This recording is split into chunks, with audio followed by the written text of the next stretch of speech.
আসামলজি চেনেলটোলৈ সকলোকে স্বাগতম জনাইছোঁ। আজিৰ ভিডিঅ'টোত কেইটামান গুৰুত্বপূৰ্ণ সাধাৰণ জ্ঞানৰ প্ৰশ্ন উত্তৰ উল্লেখ কৰা হ'ল। এই প্ৰশ্ন উত্তৰবিলাক বিভিন্ন প্ৰতিযোগিতামূলক পৰীক্ষাৰ কাৰণে খুবেই জৰুৰী। ভিডিঅ'টোৰ প্ৰথম প্ৰশ্নটো হৈছে মিছন অমৃত সৰোবৰ কি বিষয়ৰ লগত জড়িত? উত্তৰ জল সংৰক্ষণ। অসমৰ কোনখন ৰাষ্ট্ৰীয় উদ্যান পখিলা বৈচিত্ৰ্যতাৰ বাবে জনাজাত? উত্তৰ কাজিৰঙা ৰাষ্ট্ৰীয় উদ্যান। এই ৰাষ্ট্ৰীয় উদ্যানে ভাৰতৰ ভিতৰত দ্বিতীয় বৃহৎ পখিলাৰ বাসস্থান হিচাপে স্বীকৃতি লাভ কৰিছে। ৰেমল ঘূৰ্ণীবতাহৰ নামটো কোনখন দেশে প্ৰদান কৰা? উত্তৰ ওমান।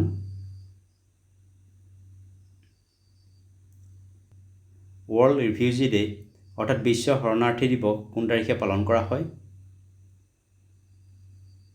উত্তৰ 20 জুনত।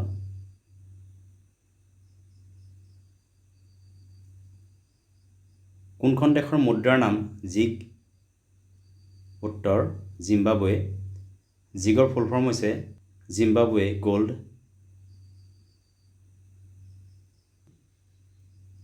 DPIITৰ বিস্তৃত ৰূপ কি?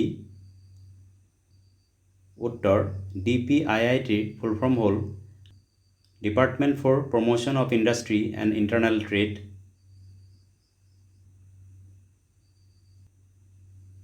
সাগৰ কৱচ কি?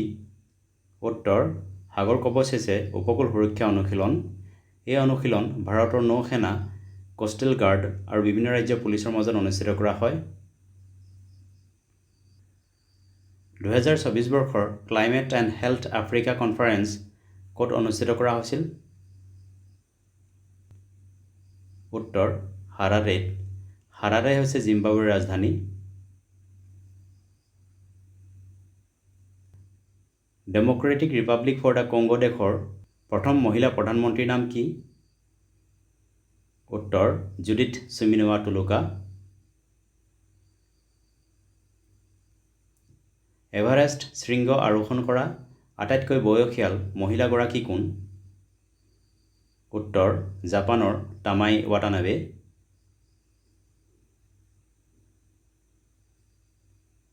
পশ্চিমবংগ ৰাজ্যৰ নৱনিৰ্বাচিত মুখ্যমন্ত্ৰীৰ নাম কি? উত্তৰ শুভেন্দু অধিকাৰী।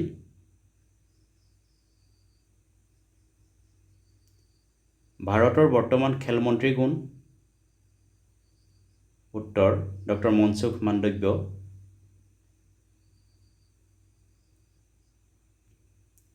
হাৰগিলা বাইদেউ বুলি অসমৰ কোনগৰাকী মহিলাক কোৱা হয়? উত্তৰ ডক্টৰ পূৰ্ণিমা দেৱী বৰ্মনক। 2024 বৰ্ষৰ বাবে অসম বৈভৱ বঁটা কাক প্ৰদান কৰা হয়? উত্তৰ লেফটেনেণ্ট জেনেৰেল ৰাণা প্ৰতাপ কলিতা।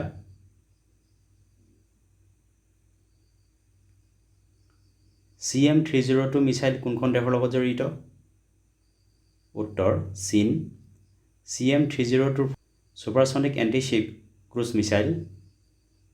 এইকেইটা আছিল কেইটামান গুৰুত্বপূৰ্ণ জিকে। ভিডিঅ'টো চোৱাৰ বাবে ধন্যবাদ।